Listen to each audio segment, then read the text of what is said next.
Yes, now I can see. Mansi, is this Mansi? Yes, I Yes, can ma'am. see you now, Mansi. Yes, yes. Thank you so much. It has been pleasure for all So, of us to have you between us for this unique webinar on biodiversity. Thank you so much, ma'am, for your valuable time. Now, I would like to invite you to say few words on biodiversity and address the participants.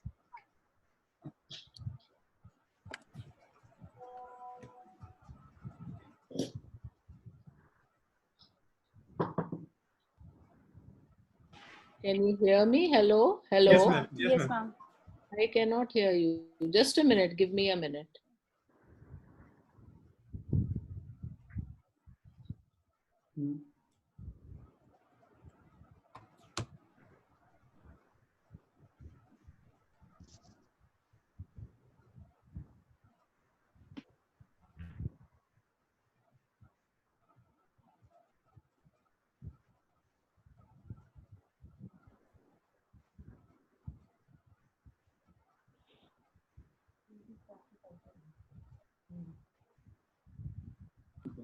Yes, now it's unmuted. Yes.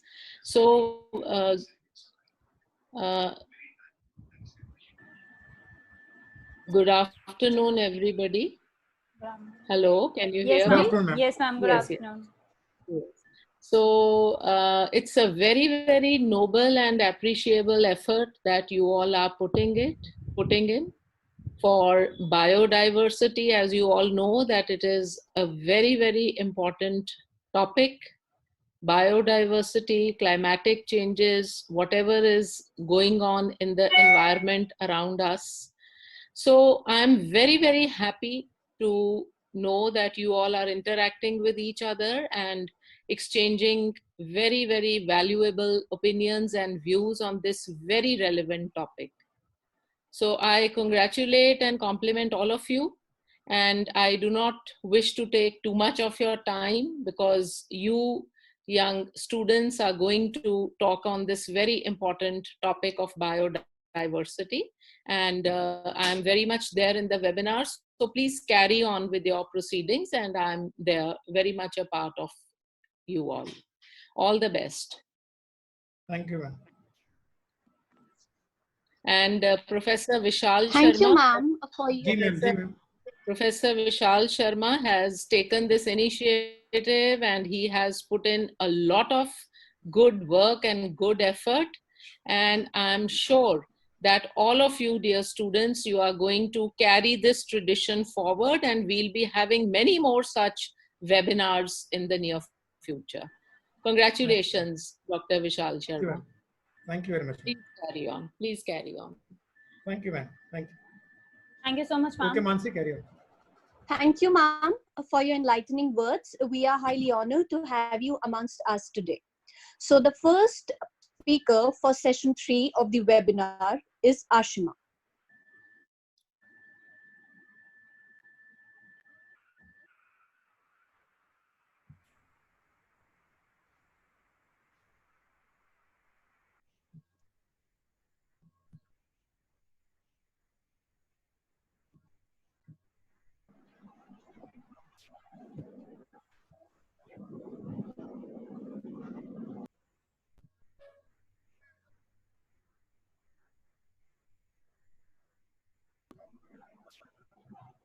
Hello. I hope I'm audible to all. Yes, Ashima, carry on. Very good evening to all the respected teachers, and hello, my dear friends. My topic for the presentation is hotspots of biodiversity. So first of all, what is biodiversity? As we know, it is the collection of flora and fauna of a place with the variety and variability of life on Earth. Now, what is the hotspot in the biodiversity? It is the region which is the prime location for the existence of rich biodiversity and faces the threat of destruction, the causes of which we will discuss later. It is most important part of our biodiversity and needs our immediate and constant attention to survive and thrive in the future as well. The idea of identifying hotspots was put forth by Norman Maier in 1988, and this concept is written in 2 of his articles. Talking about land area covered, The total of 35 biodiversity hotspots have been identified, and most of them are in tropical forest. These hotspots cover almost 2.3% of the land surface of Earth, with 50% of world's most plant species, and India has always been on the list of the richest country in the world of its biodiversity. Out of total 100% area, the 14% land area is data deficient. 2% have already been extinct, 7% is critically endangered, and 40% area is least concern. Now talking about the criteria for the regions to be called as hotspot. It should comprise of at least 1500 species of vascular plants, and it should have lost greater than or equal to 70% of its original habitat. As we are losing biodiversity, we are facing many health effects as well, like antibiotic resistant illness, increased risk of water contamination, more severe weather, incalculable loss of natural medicines, etc. So various reasons for the loss of biodiversity has been listed here. First is habitat destructions. As more people need more space, damaging our environment, thereby destroying the habitat of countless species. According to IBPES, only 1/4 of land areas and 1/3 of ocean remain relatively undamaged by human activity. The pie chart is showing an overall threat status of flowering plants in India. Next, we have overexploitation. More people needs more things. Over relentless consumptions of resources such as timber, oil, and mineral is continuously destroying natural habitat around the globe. Next is agriculture intensification. More people need more food, so this can be defined as increase in agriculture production per units of input. Next, we have pollution. More people produce more waste and pollution, which not only affects animal but plant species as well. Then we have climate change. More people produce more climate emission, and our planet is on the verge of climate crisis due to our endless production of greenhouse gases, including carbon dioxide and methane. Then we have invasive species. Very large emission footprints has allowed the spread of invasive species, threatening native species and diminishing biodiversity.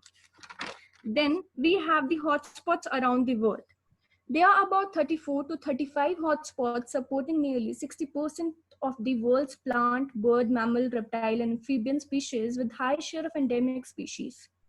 We have total of 7 regions containing different hotspotic areas. Like the first is North and Central America with 4 hotspots, South America with 5 hotspots, Europe and Central Asia with 4 hotspots, Africa and 8 hotspots, South Asia with 3 hotspots, Southeast Asia and Asia Pacific with 8 hotspots, and East Asia with 2 hotspots.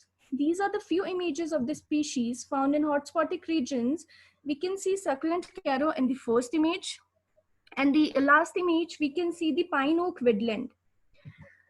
Here, the third image here show the plant species growing in Cape floristic regions. Now the hotspots in India. India is a very rich in biodiversity. It has been divided into 4 hotspots, with Indo-Burma covering the most of 58.16% of land area. Different percent of species have been mentioned here, directly talking about 15,000 flowering plants, which make up 6% of the world species. In this figure, we can see the total number of plant species and their status in India. The highlighted regions here are the hotspots of India. The first, we have the Western Ghats. The hills present along the western edge of peninsular India and are likely to receive a good amount of rainfall. There are more than 6,000 vascular plants here, which belong to more than 2,500 genus, out of which 3,000 plants are endemic. Black pepper and cardamom are believed to have originated in the Western Ghats. Then we have the Himalayas. The region comprises of Bhutan, northeast India, and southern, central, and eastern Nepal. These Himalayan mountains are the highest in the world and abode to some of the highest peak of world, including Mount Everest and K2.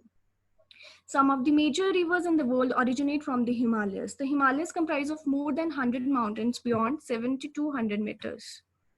Then we have the Indo-Burma regions. This region consists of numerous countries, including northeastern India, Myanmar, and China's Yunnan province, southern part, Lao People Democratic Republic, Vietnam, Cambodia, and Thailand.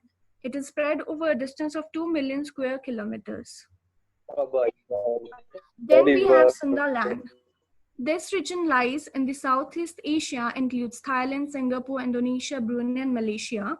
The Nicobar Islands represent India. These islands were declared as the World Biosphere Reserve in 2013 by United Nations. These islands have a rich terrestrial as well as marine ecosystem, including mangroves, seagrass beds, and coral reef. In the case marine resources are overused, it can pose a serious threat to biodiversity. So, it is a high time to step up and start taking measures to protect our natural biodiversity before time actually runs out. Thank you. Thank you, Ashima. We now have Ms. Dipali.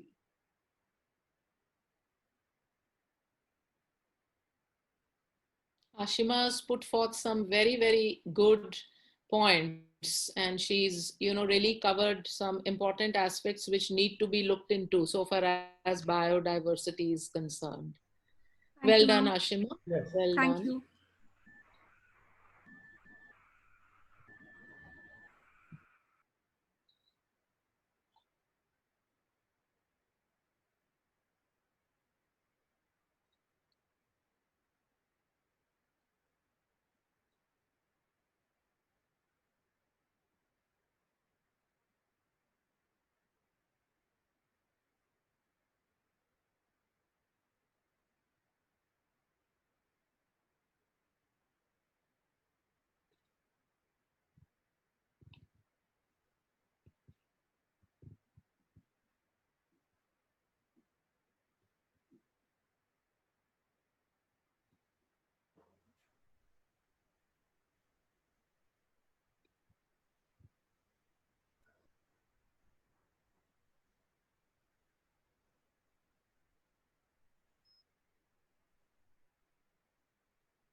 Good afternoon, everyone.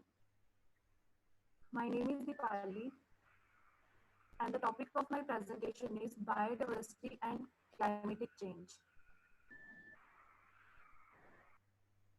So first of all, what is biodiversity? So it is the variety of plant and the animal life in the world or in a particular habitat. So biodiversity, it is the combination of two words, biological and diversity, which means all the life forms that are found on the earth, like plants, animals, fungus, and microorganisms. So the term biodiversity, it was introduced by Walter G. Rosen in 1985. So next is levels of biodiversity. So there are three interrelated hierarchical levels.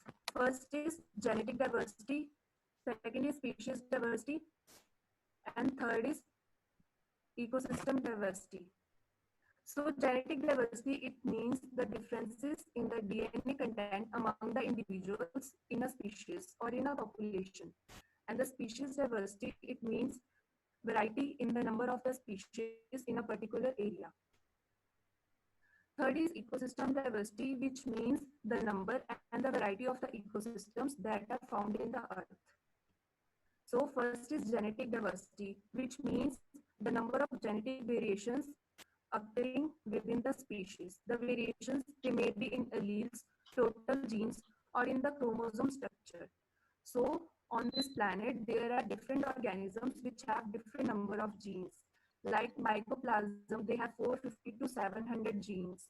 Escherichia coli have 4,000 genes. And we, Homo sapiens, have 35,000 to 45,000 genes in total. So the example of genetic diversity was shown by the bananas. So the bananas, they are genetically variable. And other example is shown by the woody plants like trees.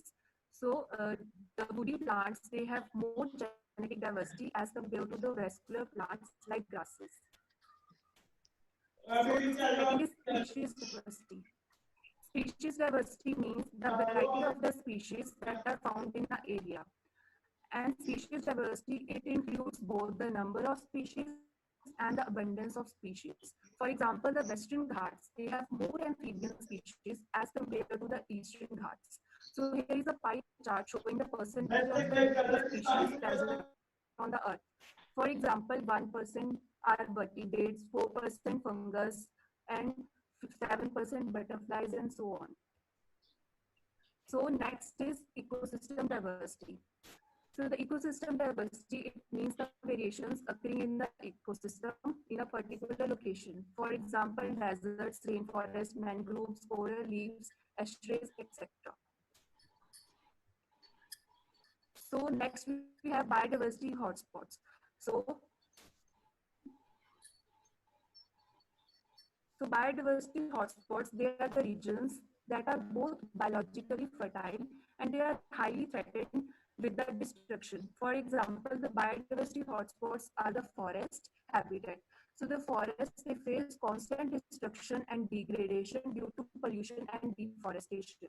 So there are currently 36 biodiversity hotspots on planet.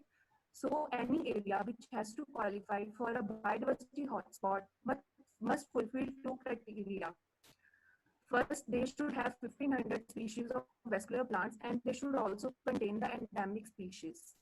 So the idea was first given by Norman Myers in 1988. So next, so here is a picture of world map showing the distribution of these 36 biodiversity hotspots. So the common are Western Ghats and Sri Lanka, Madagascar, Caribbean, Mediterranean diseases. So next is biodiversity hotspots in India. So in India, there are 4 biodiversity hotspots.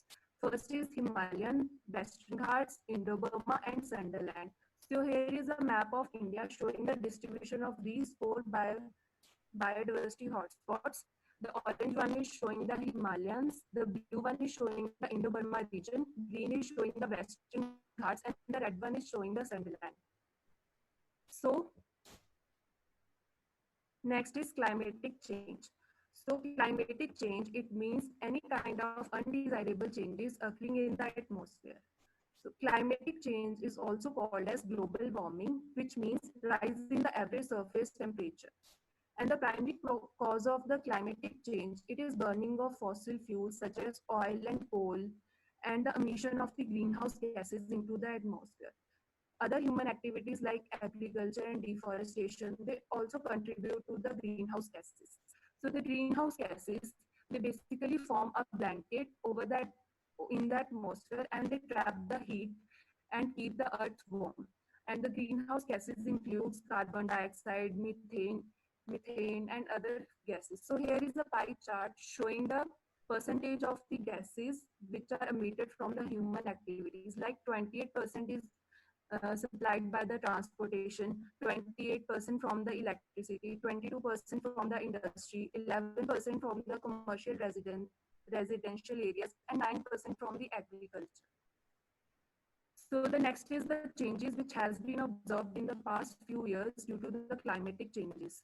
So during the 20th centuries, the global mean sea level, it is rise by 10 to 20 centimeter, and there is an overall decrease in the volume of glaciers in Switzerland, and Arctic ice thickness in late summer and the early autumn, it is decreased by 40%, and Mount Kenya lost 92% of its ice mass, and about 40 to 60% of the water, it has been decreased in the catchment bases of Niger, Lake Chad, and Senegal. So the next is atmospheric CO2 concentration. So it has been observed that there is a rise in the carbon dioxide concentration from the past few years. So here is the graph which is showing that from the year 1958 to 2003, there is about 19% of the carbon dioxide increased concentration. So next is the climate changes impacting India. So in India, what impacts have been occurred due to the climate changes. So first is warmer seasons. The seasons, they have become more warm. There is average temperature rising 2 degrees Celsius. Second is increased annual precipitation. Third is cyclonic disturbances. There are more risk of storms, cyclones, and hurricanes. Fourth is sea level rise. So there is about 1.3 millimeter rise in the sea level per year. And fifth is fresh water supply. So there is 10 to 30% increased in the risk of floods and in the risk of droughts. So here is the picture of Mount Kilimanjaro, which is taken in the different years. The first was taken in the Feb 1993 and the second was taken in Feb 2000. So we can see that there is the decrease in the ice mass by the year 2000. So it has been estimated that about 82% of the ice mass, it has been decreased during the 20th century. Also the golden frogs, they have been disappeared since the year 1989, and it is believed that they have become extinct due to the changes in climate. So what changes we might expect in future? So a computer model predicts that there is about increase of 1.4 to 5.8 degrees Celsius by the year 2100. And there is a further increase in sea level of 9 to 88 centimeter and more precipitation in the areas which cause more floods and less precipitation in some areas which leads to the droughts, and more frequent and powerful extreme climatic events like waves, storms, and hurricanes, and the occurrence of vector-borne diseases like malaria. So next is interlinkage between the biodiversity and the climatic change. So the biodiversity and the climatic change, they are interlinked with each other. They run both ways.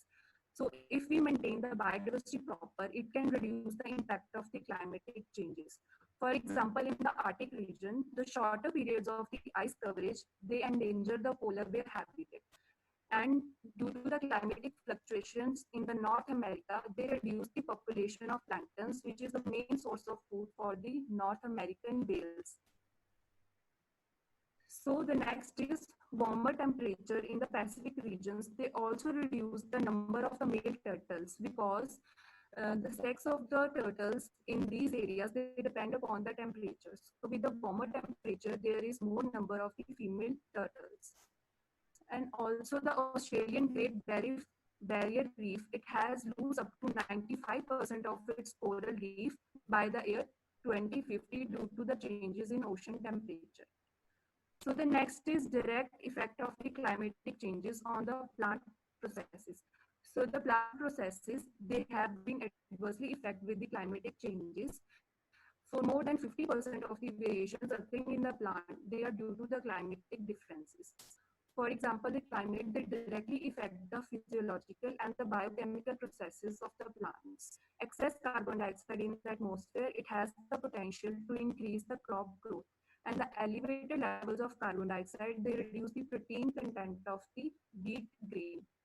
So the grain filling, it is faster with the increase in the temperature in the maize. So next is effect of the winds on the plants. So with the increase in the wind's velocity, there is the chances of greater cuticular transpiration as compared to the stomatal transpiration. So the winds, they also increase the evapotranspiration process. The winds leads to the tearing of leaves, breaking of branches, and the uprooting of the plants. Next is direct and indirect effect of climate change on the grain development. So the grain development refers to the development from the ascens to the maturity. So with the elevated carbon dioxide concentration, the time of flower initiation and the rate of flower development, it has been altered. So the flowering, they may be faster, slower with the increase in the carbon dioxide gas in the atmosphere. So next is biodiversity to reduce the impact of climatic change. So the risk of the damage to the human and the ecosystem, it can be reduced if we maintain our biodiversity properly and if we maintain the mitigative strategies. So mitigation, it means the human intervention to reduce the greenhouse gas sources. So what is the difference between mitigation and adaptation? Mitigation means the action to reduce the emissions that cause climate change, and the adaptation means action to manage the risk of climate change impacts. So in the mitigation, we should sustainably use the transport, use the clean energy sources and the good energy efficiency sources. And in the adaptation, the houses, they should be built flood free, and the infrastructure should be upgraded.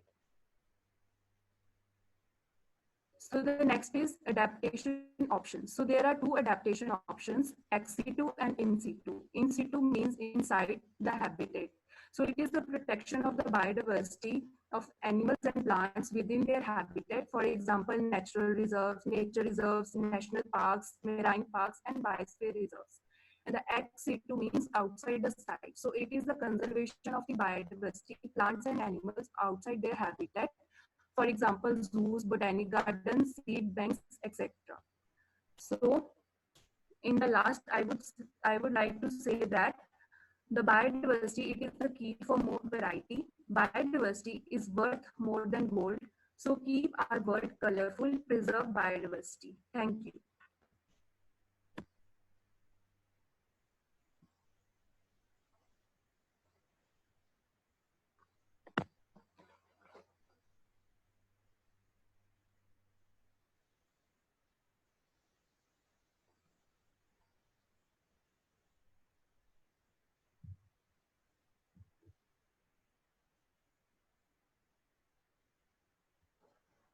Now I would like to invite Rachna for her presentation.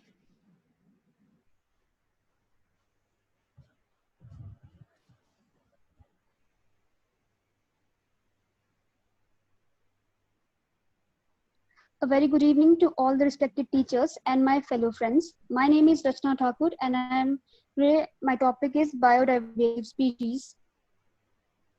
So biodiversity is the combination of two words, biological and diversity. Biological means life forms and diversity means infinity of lives or assemblage of different on our planet. The term was given by Walter G. Rosen in 1986. It includes all the types of ecosystem, different species of organisms with the whole range of types and genes adapted to different climates, environments, along with interaction and processes. So, more than 3 million species of plants and animals and microorganisms are existing in the world, out of which about 1 billion have been identified far. Each species is adapted to live in specific environment, from mountain peak to the depth of seas, from polar ice caps to tropical rainforests. Therefore, biodiversity includes organism at any level, from complete ecosystem to the chemical components that form the molecular basis of heredity. Scope of biodiversity. Now, we utilize hundreds of products each day that owe their origin to animals and plants. Biodiversity has immense potential, and our planet's requirement and services depend mainly on the biological resources. This pie graph shows the use of plant parts for the medicinal purpose. Now, the job opportunities. Various governments to protect the biodiversity, like construction of national parks, biosphere reserves, require manpower, hence increases the employment opportunities. So indeed, our welfare is tied up with the welfare of wildlife. Biodiversity is divided into three main types: diversity of ecosystem, and diversity of genes. So basic classification and species diversity is the most basic level of the biodiversity, which includes all the species on Earth and is the variety and abundance of different types of individuals of a species in a given area. It is further studied under three levels: alpha diversity, which is the diversity in a particular area; beta diversity, it is the comparison of diversity between two areas; gamma diversity is the overall diversity of these areas, example, a large area like tree. Now, the diversity of genes, number and type of genes and chromosome present in different species, and the variation in the genes and their alleles in the same species is the diversity of genes. It is useful in the adaptation to changing environmental conditions and also helps in evolution. Now, diversity of ecosystem. Earth has number of ecosystem like grasslands, forest, desert, fresh water, marine water, marshes, etc. And each one of them is having its distinct flora and fauna and microassemblage. So it's an intricate network of different species in ecosystem and their interaction. Next is the distribution of biodiversity. Now the regions that are rich in nutrients and have a well-balanced climatic factors such as temperature, light, adequate rainfall shows high degree of diversity. The top area support more diverse plants and animal community. This rat shows the tropical area of the world. Now, biodiversity hotspot term was given Mayors in 1988. These are the biogeographic regions with a significant reserve of biodiversity, that is huge amount of biodiversity, huge amount of plants, animals ranging from protozoans to mammals, from algae to angiosperms, which are under constant threat from human beings. So it is very important to know about the biodiversity hotspots so that we can conserve and protect them and biodiversity can carry on. Now, for a region to qualify for a biodiversity hotspot, it should have about 1,500 endemic vascular plants and must have lost about 70% of its original habitat. There are 35 hotspots in world and 4 are in country. First is the Himalayas, Indo-Burma, Sundalands, and Western Ghats. Western Ghat is one of the important biodiversity hotspot of our country. It includes 160,000 square kilometer area, which is a huge area, and it consists of about 25% of India's total biodiversity. It includes 510 birds, 260 reptiles, 140 mammals, 180 amphibians, and this data is increasing year per year due to the advancement in technology. Now, India accounts for 7 to 8% of world's recorded species. Thus, India's management of its natural resource is crucial in protecting the global diversity. Now, threats to biodiversity. Any kind of disturbance in ecosystem leads to the reduction in biodiversity. The most aspect of this reduction is the extinction of species, and once a species is gone, active legislation can bring them back. The unique information contained in its DNA is gone forever. Main causes for the biodiversity loss are habitat destruction, global warming, invasive species.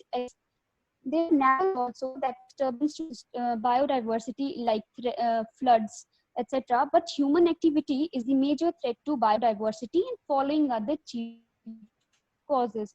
First is the habitat. The diversity is not due to direct human exploitation only, but it also a result of human due to which the habitat of these species is being destructed and they are going extinct day by day. Then is the direct exploitation, hunting, etc. This is macaque and Melusa nilgirica.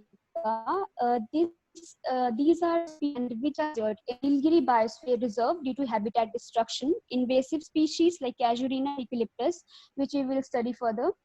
Then the black rhino. Wild animals are hunted for the commercial utilization and they produce skin, fur, meat, etc. pharmaceuticals, and about 95% of the black rhino population have been exterminated in Africa due to hunting. Now, conservation strategies. Biodiversity conservation is divided into in situ and ex situ. In situ means the preservation in the natural ecosystem. It includes protected area network, community protected and government protected. Community protected include sacred groves and sacred lakes, and under government protected, it is called the Indian Wildlife 1972, which gives us 3 sections: biosphere reserves, national park, and wildlife sanctuaries. Biosphere reserve is further divided into terrene. Ex-situ conservation includes botanical gardens, zoological parks, aquaria, seed banks, etc. The Union for Conservation of Nature and Natural Resources have established 5 main categories, which are extinct, endangered, vulnerable, rare, and insufficiently species. And IUCN has evaluated and described the threats to plants and animal species in its series of rare data book.